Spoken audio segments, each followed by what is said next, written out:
많은 분들이 궁금해하시는 건강하게 장수하시는 식사법 말씀드리려고 합니다. 특히 노년기에는 항염 능력이 중요합니다. 대부분의 노화 질환인 치매, 고혈압, 당뇨, 관절염, 암 모두 만성염증에서 시작됩니다. 그래서 면역력을 높이고 싶다면 가장 먼저 돌보아야 합니다. 안녕하십니까. 닥터 인사에 대해서 만나 뵙게 되어 반갑습니다. 이시영 박사입니다. 2025년도 이제 얼마 남지 않았죠? 새해가 되면 제 나이도 93이 됩니다. 다들 저한테 이 나이에도 어떻게 현역에서 활동하냐 이렇게 묻는데요. 그럴 때마다 저는 이렇게 답합니다. 아직 해야 할 일이 있기 때문이라고요. 저는 지금도 매일 새벽 5시에 일어나 몸을 움직이면서 하루를 시작합니다. 하루 일과 중 가장 중요하게 여기는 시간이 바로 식사 시간입니다. 식사는 단순히 먹는 일이 아니죠. 하루의 리듬을 조용히 조율하는 중요한 행위라고 할 수 있습니다. 많은 분들이 궁금해하시는 건강하게 장수하시는 식사법 말씀드리려고 합니다. 저는 이 식사는 약보다 더 중요하다 이렇게 생각하고 있습니다. 우리가 먹는 음식이 곧 몸이 되고 몸의 상태가 마음의 상태로 이어지니까요. 그래서 하루 3끼를 다 챙겨 먹지만 양보다 질과 리듬을 중요하게 보고 있습니다. 아침은 아주 단순하게 먹습니다. 밥 한 공기보다는 가볍게 누룽지에 채소와 계란을 곁들입니다. 단백질, 식이섬유, 비타민이 고루 들어있으니 몸이 깨어나고 뇌가 맑아집니다.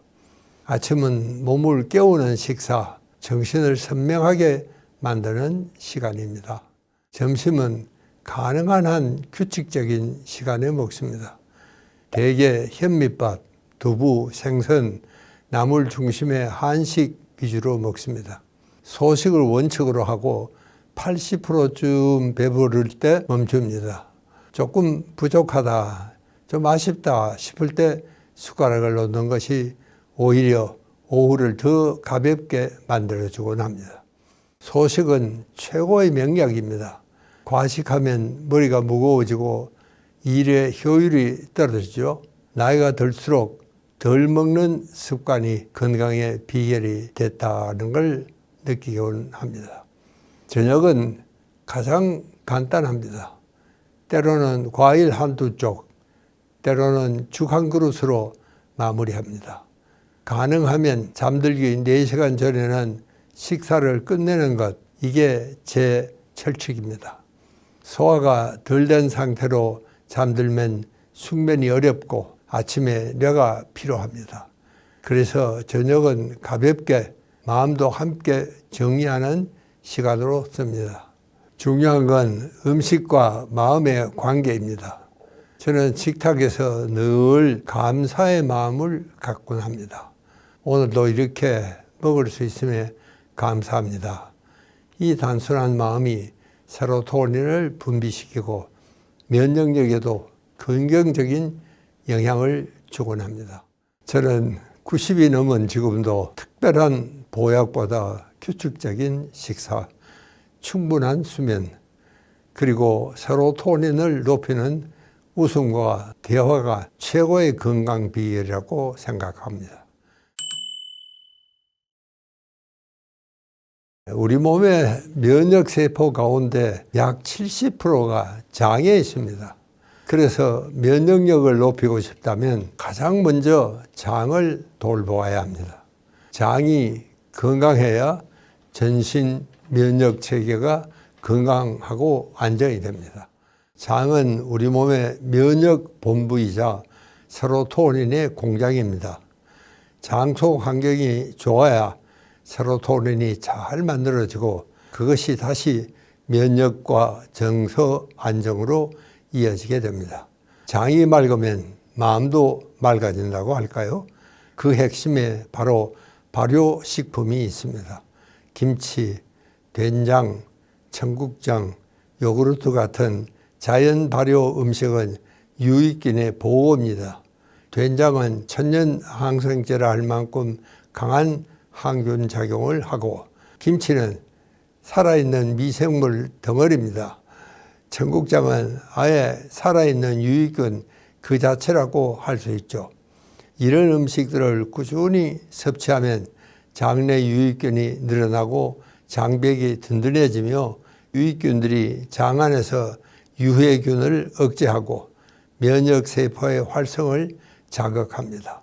그 과정에서 면역력이 자연스럽게 강화되는 겁니다.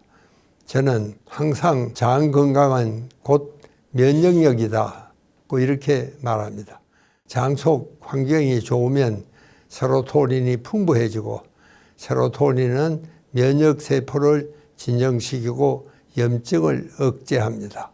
반대로 장이 나빠지면 세로토닌 분비도 떨어지고 불안이나 우울 같은 정서적 문제까지 이어질 수 있습니다. 그래서 발효식품은 단순히 소화에 좋은 음식이 아니라 몸과 마음의 방어력을 함께 키우는 식품입니다. 결국 면역은 꾸준히 발효 음식을 섭취하고 따뜻하게 먹고 감사하는 마음으로 식사하는 것, 그 단순한 습관이 우리 몸의 면역 시스템을 가장 안정적으로 지켜줍니다.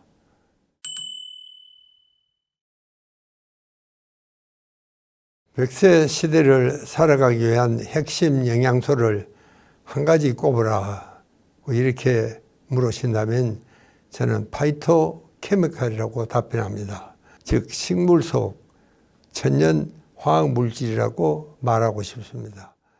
비타민이나 미네랄보다 근본적이고 세포를 젊게 유지시키는 힘을 가진 물질입니다. 식물이 햇빛, 벌레, 병균, 바람, 추위 같은 스트레스를 이겨내면서 생존하기 위해 만들어내는 색소, 향, 쓴맛, 떫은 맛이 바로 그것입니다. 사람은 그 식물을 먹으면서 그 방어력을 함께 얻는 것이죠. 파이토케미컬의 역할은 세포를 깨끗하게 하고 염증을 막는 것입니다. 활성산소를 제거하고 면역세포를 조절하며 노화 속도를 늦춥니다. 그래서 저는 이것을 세포의 청소부라고 부르고 있습니다. 현대인들은 너무 가공된 음식을 먹습니다.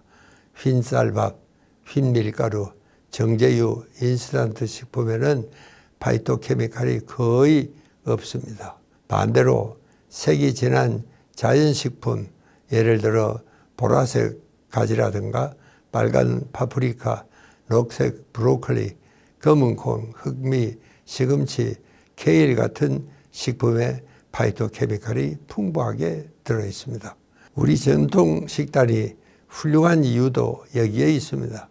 된장국에 들어가는 마늘, 파, 버섯, 시금치, 김치, 다시마도 모두 파이토케미칼의 보호들이죠. 자연 그대로의 색과 향, 발효의 조화 속에서 우리 몸의 면역과 대사 시스템이 균형을 찾습니다. 특히 노년기에는 항염 능력이 중요합니다. 대부분의 노화 질환인 치매, 고혈압, 당뇨, 관절염, 암 모두 만성 염증에서 시작됩니다. 파이토케미칼은 바로 이 염증의 불을 끄는 역할을 하죠. 그리고 중요한 것은 자연의 시간을 함께 먹는 일입니다. 제철에 나는 채소와 과일, 햇빛과 바람을 먹으면 제철 식품에는 생명력이 담겨 있습니다. 제가 파이토케미칼을 가장 중요한 영양소라고 말하는 이유가 바로 여기 있습니다. 영양제는 분명 도움이 될 수 있습니다. 그러나 몸의 균형은 인공이 아니라 자연 속에서 이루어집니다. 우리 몸은 수천만 년 동안 자연식에 적응해 왔습니다. 자연에서 얻은 음식은 단백질, 비타민, 미네랄뿐만 아니라 수천 가지 미량 성분이 함께 들어 있습니다. 그런데 영양제는 그중 일부만 인위적으로 분리해 놓은 겁니다. 즉 몸이 자연스럽게 흡수할 수 있는 맥락이 빠져 있습니다. 물론 현실적으로 현대인의 식생활은 불규칙하고 가공식품이 많고 운동량은 적습니다. 이런 환경에서는 특정 영양소가 부족해질 수밖에 없습니다. 그럴 때는 영양제가 보조적인 안전방이 될 수 있습니다. 예를 들어 노년기에 비타민 D나 오메가3, 비타민 B, 마그네슘 같은 영양소가 결핍되기 쉽습니다. 다만 어디까지나 식사로 채우고 모자라는 만큼만 영양제로 보완한다. 이것이 원칙입니다. 아무리 좋은 영양제를 먹어도 수면이 부족하고 스트레스가 심하고 식사가 불규칙하면 흡수가 잘 되지 않습니다. 실제로 장이 약하거나 세로토닌 리듬이 깨어진 사람은 영양제 흡수율이 매우 떨어집니다. 결국 장과 뇌가 안정된 상태에서 영양이 흡수되는 것이죠. 또 한 가지 영양제는 균형을 무너뜨릴 수 있다는 점도 기억해야 합니다. 예를 들어 비타민 E를 과다 섭취하면 오히려 혈액 응고에 영향을 주고 철분을 불필요하게 많이 먹으면 활성산소가 늘어납니다. 우리 몸은 적정선 안에서 가장 잘 작동하게 되어 있습니다. 적당히 부족한 상태가 오히려 몸의 회복력을 자극합니다. 영양제는 몸을 살리는 약이 아니라 이미 살아있는 몸을 보조하는 도구일 뿐입니다. 영양학을 공부하는 입장에서는 가급적이면 찜 요리가 좋다. 저는 그렇게 소개를 합니다. 나이가 들수록 몸은 자극보다 안정, 속도보다 리듬을 원합니다. 찜 요리는 불에 직접 닿지 않아 산화가 적고 영양 손실이 거의 없습니다. 재료 본연의 수분과 향을 살려내면서도 담백하게 익힙니다. 무엇보다 소화가 편하고 위에 부담을 주지 않으며 나트륨이나 기름 사용을 최소화할 수 있다는 점이 큰 장점이 될 수 있습니다. 흔히 구이나 튀김은 고온에서 조리되면서 단백질과 지방이 산화되고 발암 물질이 생길 수도 있습니다. 반면 찜은 100도 이하의 수증기로 천천히 익히기 때문에 음식이 부드럽게 익는다는 것 자체가 세포를 보호하는 방식이 됩니다. 이런 식의 찜 식단은 장내 유익균을 늘리고 염증 반응을 줄이는 데 아주 좋습니다.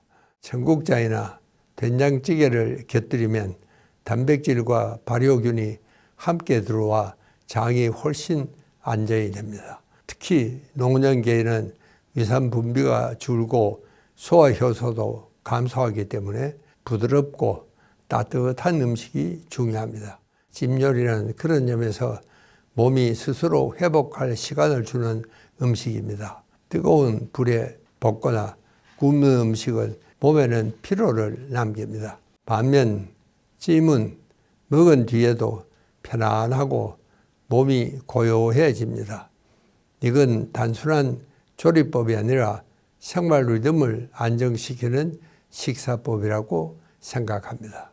저는 젊은 세대에게도 찜 요리 습관을 권합니다. 요즘은 전자레인지나 에어프라이어가 편하다고 하지만 영양은 약합니다. 찜은 느리고 조용합니다. 하지만 그 느림이 세포를 쉬게 하고 위를 보호하며 몸의 리듬을 되찾게 합니다. 건강하게 오래 살고 싶다면 음식부터 천천히 익히는 연습을 해야 합니다. 찜 요리는 조리법이 아니라 철학입니다. 불의 세계를 낮추고 기다릴 줄 아는 시간, 그 속에서 음식의 본래 향이 살아나고 우리 마음의 속도도 낮아집니다. 저는 소식은 이미 충분히 강조했습니다. 그건 기본입니다. 하지만 건강한 식사의 본질은 단순히 적게 먹는 데 있지 않습니다. 저는 어떻게 먹느냐, 무엇을 먹느냐보다 더 중요하다고 봅니다. 가장 중요한 원칙은 리듬 있는 식사, 즉 규칙성입니다. 일정한 시간에 먹는 습관은 세포의 생체 시계를 안정시킵니다. 식사 시간이 들쭉날쭉하면 혈당과 호르몬 리듬이 흔들리고 피로와 면역 저하가 뒤따르게 되죠. 저는 아무리 바빠도 아침은 거르지 않습니다. 두 번째는 자연식, 제철식, 단순식입니다. 가공된 음식보다 자연 그대로의 색과 향이 살아있는 식재료를 선택해야 합니다. 색이 진한 채소, 통곡물, 해조류, 발효식품 이 네 가지만 꾸준히 챙겨도 면역의 기본틀은 잡히게 되어 있습니다. 제철에 나는 음식은 그 계절의 기운을 담고 있어 몸의 리듬과 가장 잘 맞게 되어 있습니다. 세 번째는 따뜻한 밥상입니다. 찬 음식, 급한 식사는 몸을 차게 하고 장을 긴장시킵니다. 반면 따뜻한 국물, 데친 나물, 찜 요리는 소화에 부담이 없습니다. 따뜻한 음식은 몸의 혈류를 부드럽게 만들어 세로토닌 분비를 촉진하고 마음을 안정시킵니다. 몸이 따뜻해야 마음도 따뜻해집니다. 네 번째는 함께 먹는 식사, 즉 관계의 식사입니다. 혼자 먹는 밥보다 가족이나 친구, 동료와 나누는 식사가 훨씬 건강합니다. 대화하고 웃는 순간 세로토닌이 분비되고 면역세포가 활성화됩니다. 실제로 장수 마을의 공통점 중 하나가 바로 함께 먹는 밥상입니다. 음식보다 중요한 것은 그 온도입니다. 결국 100세 시대의 식사 원칙은 아주 단순합니다. 적게, 제때, 따뜻하게, 그리고 함께 감사히 이것들을 지키면 약보다 강한 회복력이 생깁니다. 매일 아침 자리에서 일어나면 맨손 체조, 스트레칭, 제자리 걷기, 팔굽혀펴기, 그리고 10분 명상으로 하루를 시작합니다. 몸과 마음을 먼저 깨워야 하루가 제대로 열리기 때문인데요. 의사로 살면서 수많은 환자들을 봤을 때 규칙적으로 몸을 움직이는 사람은 거의 병원에 오지 않았습니다. 운동이 노화의 브레이크이기 때문이라는 사실을 기억해 주시기 바랍니다. 활동량이 줄어든다는 건 몸과 뇌의 연결이 끊어지기 시작했다는 신호가 될 수 있습니다. 몸을 움직이지 않으면 근육이 졸고 심장과 폐의 기능이 떨어질 뿐 아니라 뇌로 가는 산소와 혈류량도 급격히 감소합니다. 뇌세포가 일을 하려면 산소가 반드시 필요합니다.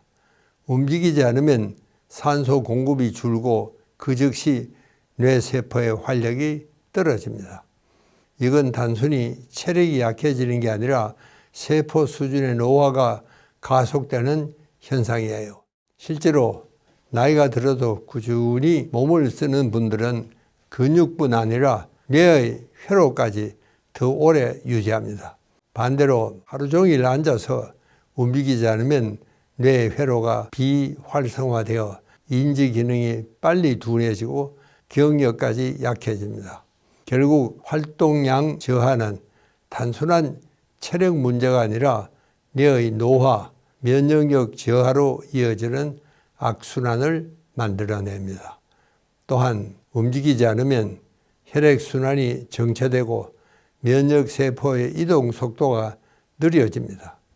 면역 체계가 약해지면 작은 염증들이 쌓이고 그것이 만성 피로와 각종 노인성 질환의 씨앗이 됩니다. 이걸 저는 움직이지 않는 몸은 스스로 병을 불러들이는 몸이라고 표현합니다. 반면 조금이라도 걸어주면 혈류가 순환하고 세포가 활력을 되찾으며 면역 반응도 되살아납니다. 심리적으로도 마찬가지입니다. 활동이 줄면 세로토닌 분비가 떨어지고 기분이 가라앉습니다. 몸을 움직이지 않으면 마음도 점점 다치게 되죠. 작은 행동 하나하나가 뇌를 깨우고 세포를 젊게 합니다. 결국 노년기에 활동량이 줄어드는 건 자연스러운 일이지만 그 줄어드는 속도를 늦추는 것이 중요합니다. 하루에 10분이라도 걷기, 가벼운 집안일, 계단오르기 이런 작은 실천이 노화를 늦추고 뇌를 지킵니다. 건강하게 나이 들기 위한 첫 번째 원칙은 매일 하는 것입니다. 일주일에 한 번, 두 번 몰아서 하는 운동마다 하루에 20분이라도 꾸준히 하는 게 훨씬 효과적입니다. 몸은 강한 자극보다 일정한 리듬을 좋아합니다. 저는 아침마다 제자리 걷기를 15분, 스트레칭을 10분 합니다. 날씨가 좋을 땐 산책을, 비가 오면 실내에서 맨손 체조를 합니다. 이 간단한 루틴을 50년 넘게 유지해 왔습니다. 둘째는 걷기입니다. 나이에 상관없이 누구나 할 수 있고 특별한 장비도 필요 없습니다. 하지만 그냥 걷기가 아니라 의식적인 걷기, 즉 자세를 바르게 하고 숨을 고르게 하며 걷는 겁니다. 이때 뇌가 깨어나고 세로토닌이 활성화됩니다. 그래서 저는 걷기를 단순한 운동이 아니라 이것은 마음의 명상이다 이렇게 부르고 있습니다. 셋째는 근력 유지입니다. 나이가 들수록 가장 먼저 사라지는 게 근육입니다. 특히 허벅지와 엉덩이 근육이 약해지면 일상 기능이 무너집니다. 그래서 저는 매일 스쿼트를 30회, 벽 밀기, 발끝 들기 같은 간단한 근육 운동을 꼭 하고 있습니다. 이것만으로도 몸의 중심이 잡히고 넘어짐을 예방할 수 있습니다. 근육은 노년의 통자입니다. 근육이 있으면 삶의 독립성이 유지되고 회복력도 강해집니다. 마지막으로는 즐거운 운동입니다. 억지로 하는 운동은 오래 가지 않습니다. 저는 드럼도 치고 나무도 다듬고 가끔 북춤도 춥니다. 몸을 움직이며 웃을 수 있다면 그게 최고의 운동입니다. 세로토닌은 근육이 아니라 웃음과 리듬 속에서 가장 많이 분비됩니다. 중요한 건 강도나 종류가 아닙니다. 매일 꾸준히 즐겁게 계속하는 겁니다. 이 세 가지가 평생 건강의 핵심입니다. 모든 에너지는 적정선을 넘어설 때 오히려 독이 됩니다. 뇌도 예외가 아니죠. 운동이 지나치면 몸의 피로보다 먼저 뇌의 피로가 옵니다. 뇌세포가 피로해지면 노폐물이 쌓이고 뇌 노화를 앞당깁니다. 과도한 운동은 스트레스 호르몬인 코르티졸을 과다 분비시켜서 세로토닌을 고갈시키고 뇌신경 세포의 회복을 방해합니다. 결국 정신적 피로, 불면, 기억력 저하, 우울감으로 이어지게 되죠. 운동은 몸을 단련하기 위한 것이 아니라 몸과 마음의 균형을 맞추기 위한 것입니다. 땀을 흘린 뒤에 개운함이 아니라 내 몸이 편안하다는 감각이 남아야 합니다. 숨이 찰 정도로 몰아붙이는 운동보다는 가볍게 숨을 고르게 대화가 가능한 강도, 그 정도가 가장 이상적입니다. 운동도 결국 세로토닌의 리듬 운동을 타야 됩니다. 세로토닌은 일정한 리듬, 일정한 강도, 반복된 패턴 속에서 가장 잘 분비됩니다. 달리기든 걷기든 꾸준히 같은 시간에 비슷한 강도로 하는 것이 핵심이지, 얼마나 오래 하느냐, 얼마나 빠르냐는 중요하지 않습니다.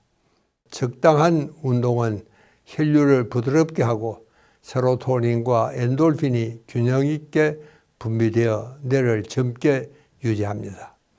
운동량보다 회복의 질이 뇌 건강을 결정합니다.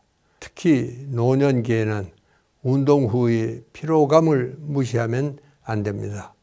젊을 때처럼 다음날 몸이 무겁거나 잠이 오히려 안 온다면 이미 과한 겁니다. 운동 후에도 잠이 잘 오고 다음날 몸이 가볍다면 그것이 정답입니다.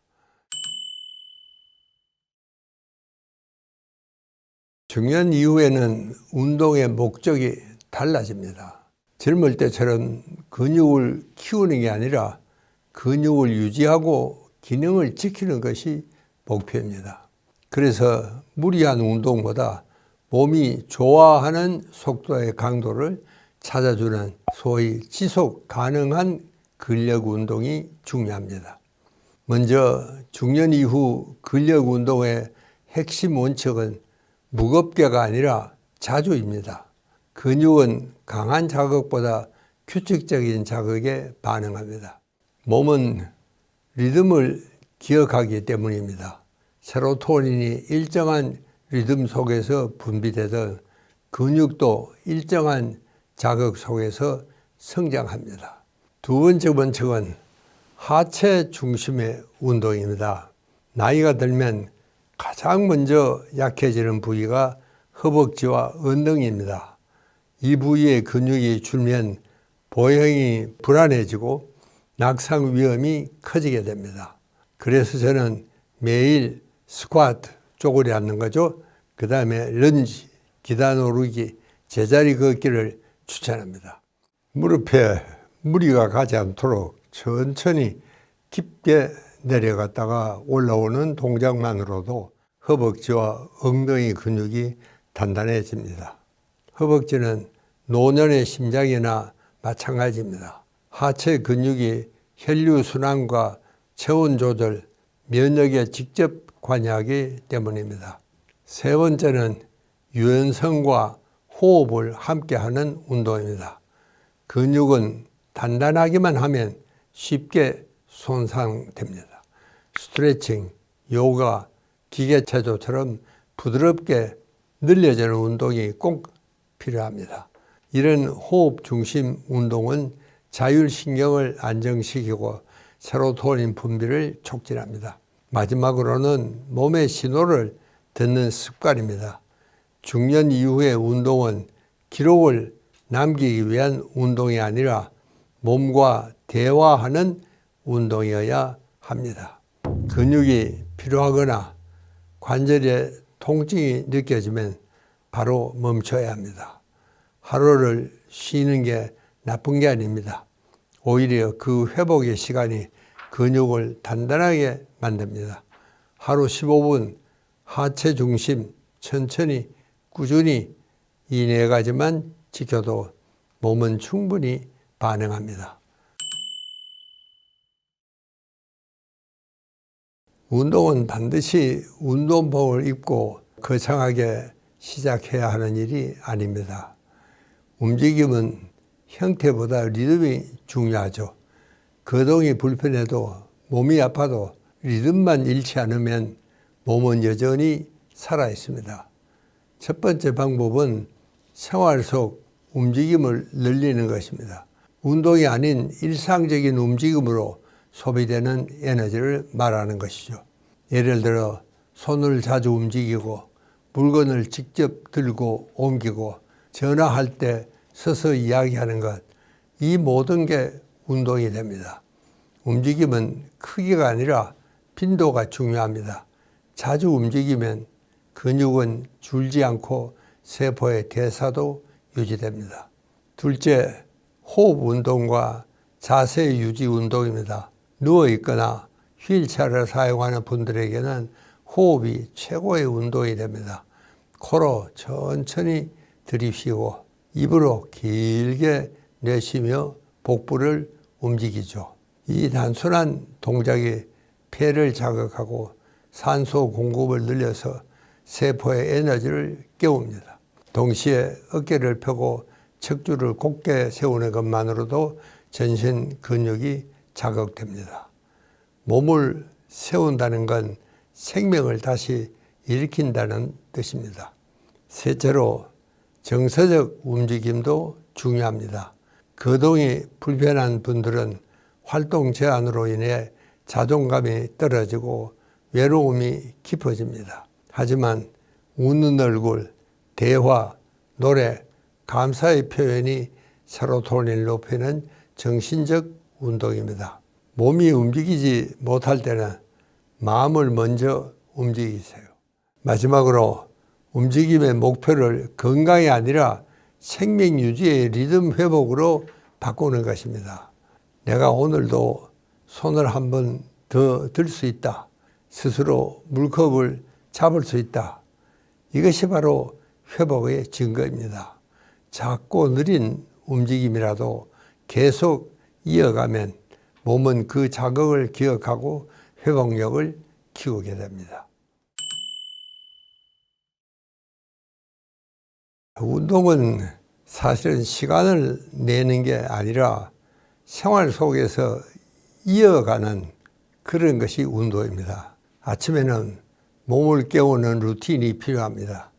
일어나자마자 5분만 투자하세요. 창문을 열고 길게 깊게 숨을 들여 마신 다음 양손을 하늘로 올리며 기지개를 켭니다. 그 다음 제자리에서 가볍게 걷거나 팔을 흔들며 리듬 스트레칭을 3분 정도 합니다.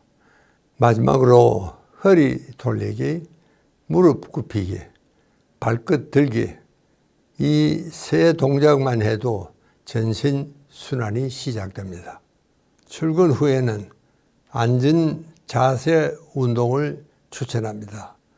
의자에 앉아 있을 때 발 뒤꿈치를 들었다 내리고 복부에 힘을 주며 자세를 곧게 세우세요. 1시간마다 일어나서 스트레칭을 하고 엘리베이터 대신에 계단을 한 층이라도 오르세요. 이런 움직임의 쪼개기가 현대인의 건강을 지켜줍니다. 퇴근 후에는 하루를 정리하는 루틴으로 바꾸면 됩니다. 식사 후 10분 정도 가볍게 산책을 하세요. 이 시간에 세로토닌이 분비되어 긴장이 풀려 밤에 숙면으로 이어집니다. 집에 돌아와서는 발끝 들기, 벽 밀기, 의자 스쿼트 같은 간단한 맨몸 운동으로 마무리하면 됩니다. 이걸 합쳐도 15분에서 20분이면 충분합니다. 주말에는 조금 더 긴 호흡의 운동을 권합니다. 공원 산책, 가벼운 자전거, 실내 수영이 좋습니다. 매일 같은 시간대에 몸을 움직이면 생체 시계가 안정되고 스트레스가 줄어듭니다. 그리고 무엇보다 중요한 것은 즐겁게 하는 것입니다. 음악을 들으며 걷거나 반려동물과 산책하거나 가족과 함께 하는 운동이라면 그것은 스트레스가 아니라 행복의 시간입니다. 사실 운동은 뇌를 위해서 하는 것이다. 이런 생각을 하시면 쉽습니다. 사람들이 저에게 묻습니다. 아직도 현역으로 활동하는 이유가 뭐냐? 나이가 들수록 신체적인 한계는 분명히 오죠. 그러나 그보다 더 위험한 건 마음의 무기력이라고 생각하기 때문입니다.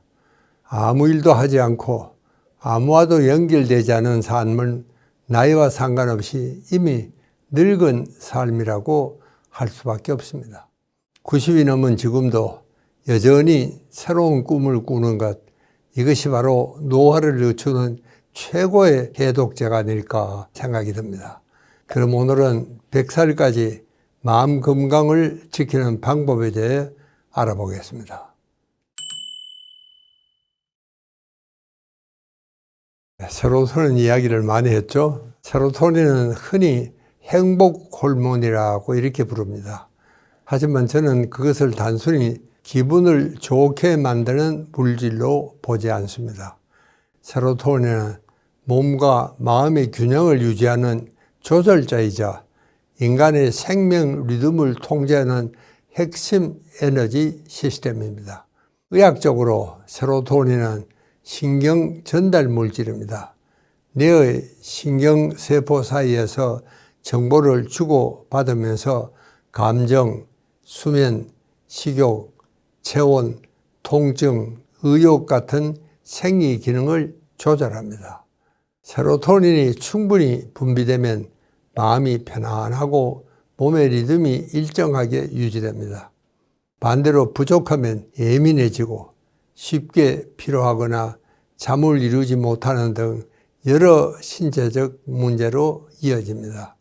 그래서 세로토닌은 마음의 호르몬이자 몸의 리듬을 잡아주는 호르몬이라고 생각하고 있습니다. 흥미로운 점은 세로토닌의 대부분이 뇌가 아니라 사실은 장에서 만들어진다는 사실입니다. 우리 몸 안에 세로토닌 중 약 90%가 장에 존재합니다. 장이 건강하면 세로토닌의 흐름이 원활해지고 뇌도 맑아집니다. 실제로 장내 미생물이 세로토닌 분비를 조정하기 때문에 장의 상태가 곧 세로토닌의 상태라고 할 수 있습니다. 또 세로토닌은 자율신경계와 면역계에도 깊게 관여합니다. 교감신경이 과도하게 흥분하면 세로토닌이 이를 진정시키고 부교감신경의 회복력을 높여줍니다. 이 과정을 통해 심박수와 혈압이 안정되고 몸 전체가 균형을 찾게 됩니다. 결국 세로토닌은 행복을 느낄 수 있는 평온한 상태, 안정된 리듬을 만들어주는 물질입니다. 몸이 조화롭고 리듬이 일정할 때 사람은 편안함을 느낍니다. 바로 그 중심에 세로토닌이 있습니다. 세로토닌이 충분히 분비되면 스트레스 상황에서도 비교적 안정적으로 대처할 수 있습니다. 반대로 부족하면 작은 자극에도 과민하게 반응하고 쉽게 불안하거나 우울해집니다. 세로토닌은 마음의 온도를 일정하게 유지시켜주는 조절 장치입니다. 그렇다면 어떻게 세로토닌을 높일 수 있을까요? 첫째, 햇빛을 받는 것입니다. 세로토닌은 빛의 자극을 받아 활성화되기 때문에 아침 햇살을 받으며 20-30분만 걸어도 세로토닌 분비가 활발해집니다. 그래서 아침 산책이 하루 전체의 기분을 결정합니다. 둘째, 리듬 있는 운동입니다. 빠르거나 격렬한 운동은 필요 없습니다. 일정한 리듬으로 걷고 팔을 흔들고 호흡을 맞추는 반복 동작이 가장 효과적입니다.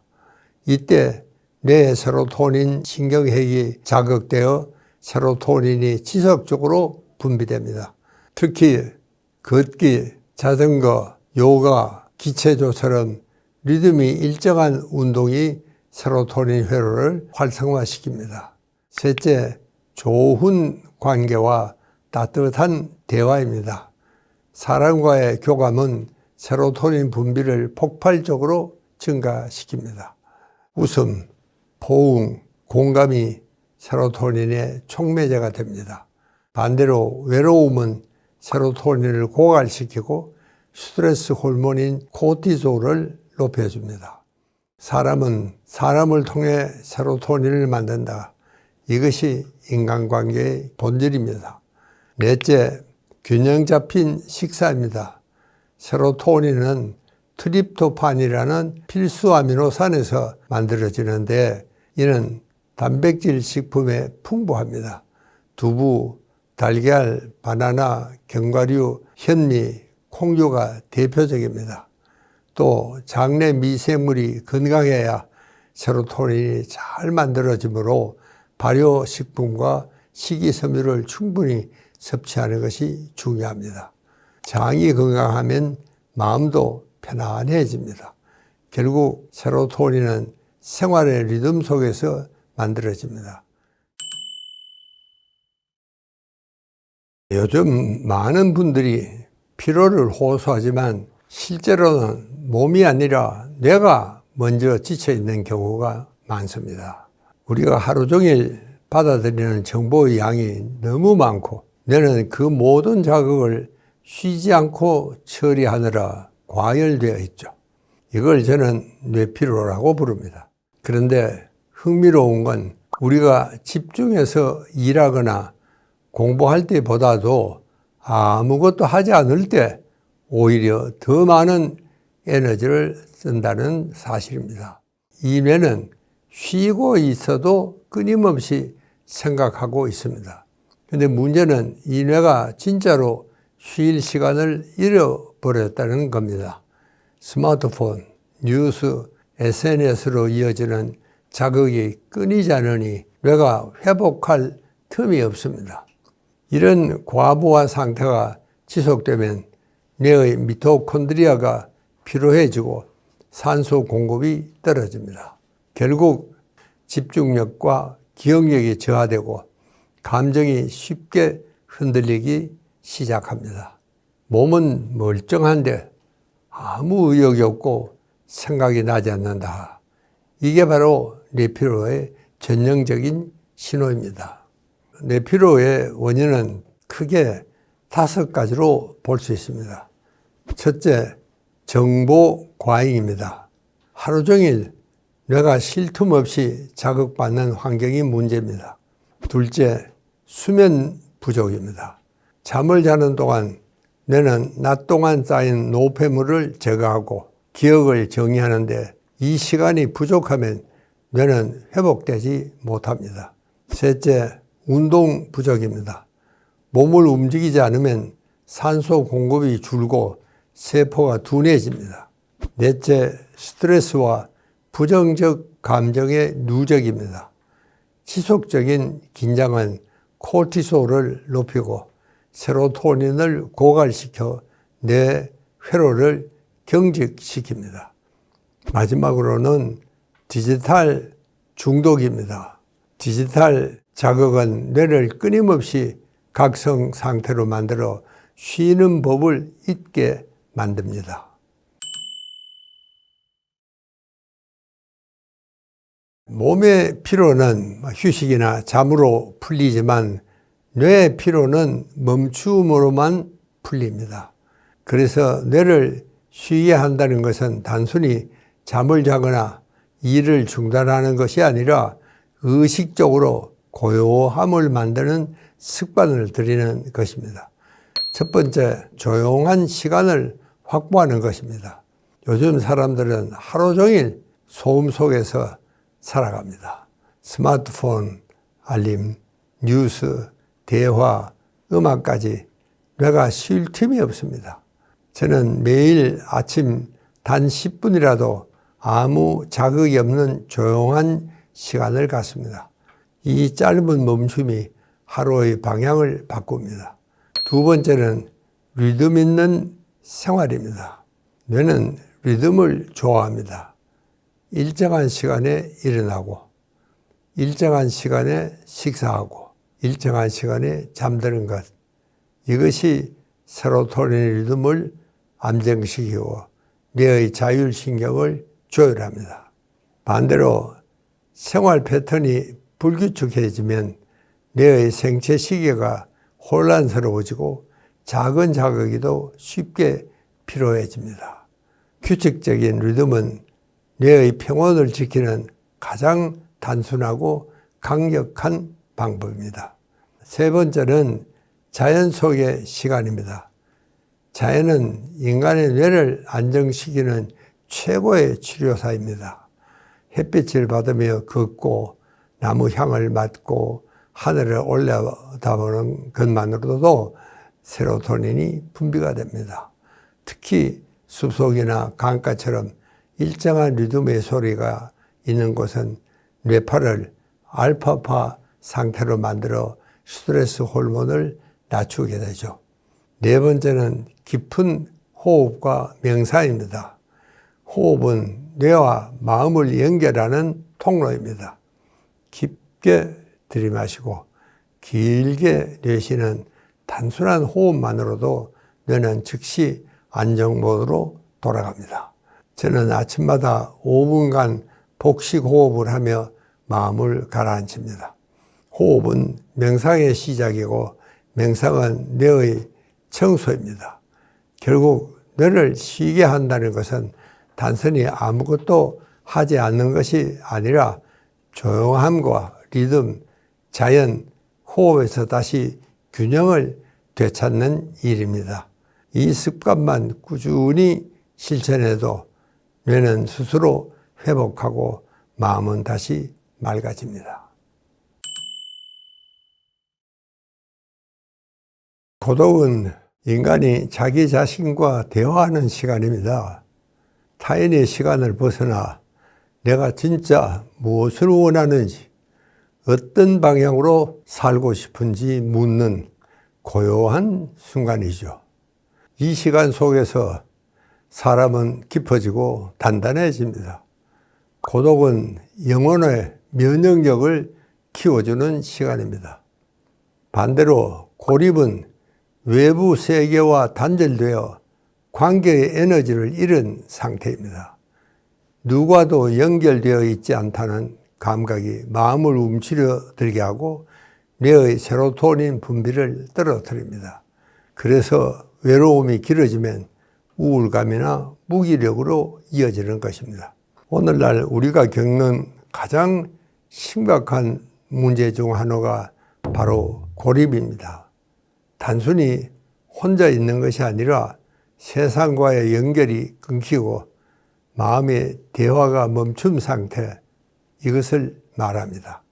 사람은 본래 무리를 미루며 살아온 존재이기 때문에 관계가 단절되면 본능적으로 불안과 공허를 느끼게 됩니다. 고립은 단순한 외로움이 아니라 뇌와 마음이 동시에 병드는 상태입니다. 해로운 고립은 찾아올 사람도 찾아갈 사람도 없다고 느낄 때 시작됩니다. 그때의 마음은 텅 비어 있고 자신이 세상에서 분리된 존재라는 감각이 강해집니다. 이런 상태가 길어지면 감정은 메마르고 의욕이 사라지고 뇌의 에너지 회로가 느려지게 됩니다. 연구에 따르면 지속적인 고립은 면역력 저하, 불안, 우울, 치매 위험, 심지어 조기 사망률까지 높이는 요인이 된다. 담배나 비만보다 더 해롭다는 결과도 있을 정도입니다. 무서운 점은 고립이 조용히 진행된다는 겁니다. 처음엔 그저 편하다고 느끼게 되죠. 인간관계가 피곤하니 혼자가 낫다고 생각하지만 점점 말수가 줄고 웃을 일이 줄고 감정의 폭이 좁아집니다. 마음의 회로가 닫히고 타인에 대한 신뢰가 사라지면 고립은 더 깊어집니다. 이런 고립은 스스로 인식하지 못한 채 병처럼 번져나가는 것이 특징입니다. 고립은 또 세대의 문제가 아닙니다. 나이가 많다고 더 외로운 게 아니고 젊다고 안전하지도 않습니다. 오히려 요즘은 젊은 세대의 절반 이상이 정서적 단절을 경험한다고 합니다. 사람은 주변에 있어도 마음이 연결되어 있지 않으면 고립됩니다. 겉으로는 소통하고 있지만 정서적으로는 완전히 단절된 상태죠. 그 결과는 무기력, 불면, 그리고 관계 회피로 이어지게 됩니다. 한 가지를 꼽으라면 감사 일기 쓰기를 말씀드리고 싶습니다. 많은 사람들이 마음의 건강을 위해 운동, 식습관, 수면을 이야기하지만 저는 그보다 감사의 습관이야말로 정신의 가장 강력한 면역력이라고 생각합니다. 우리가 하루를 살다 보면 마음을 흔드는 일은 셀 수 없이 많습니다. 작은 불만, 비교, 서운함들이 쌓이면 마음의 리듬이 깨어집니다. 그런데 그때 오늘 고마웠던 일은 무엇이었을까 하고 스스로에게 묻는 순간 뇌의 회로가 완전히 달라집니다. 감사의 감정이 떠오를 때 뇌에서는 스트레스 호르몬이 줄고 세로토닌과 옥시토신 같은 회복 호르몬이 분비됩니다. 저는 매일 밤 자기 전 짧게라도 그날의 감사 3가지를 떠올려 봅니다. 오늘은 따뜻한 햇살을 받았다. 좋은 사람과 웃었다. 몸이 아프지 않았다. 이렇게 작고 평범한 일들이 쌓이면 마음의 근육이 단단해집니다. 감사하는 사람은 세상을 다르게 봅니다. 같은 하루라도 불평보다 감사의 시선을 바라보며 그 순간부터 마음의 방향이 바뀌게 됩니다. 감사는 단순히 긍정적인 태도가 아닙니다. 삶의 의미를 회복하는 능동적 훈련입니다. 감사의 감정은 무기력에 맞서는 힘이 되고 외로움 속에서도 나를 지탱해 줍니다. 우리가 흔히 말하는 회복 탄력성, 즉 멘탈의 복원력은 바로 이 감사에서 나옵니다. 감사를 꾸준히 실천하는 사람들은 실제로 우울감이 낮고 수면의 질이 높으며 관계 만족도도 높습니다. 하루 5분이면 충분합니다. 스마트폰 메모장에 짧게 써도 좋고 조용히 마음속으로 되뇌어도 됩니다. 중요한 것은 오늘의 나를 돌아보는 그 순간입니다. 100세 시대를 건강하게 산다는 것은 결국 감사할 줄 아는 마음으로 하루를 완성하는 것, 그 한 가지 습관이면 충분하다고 생각합니다.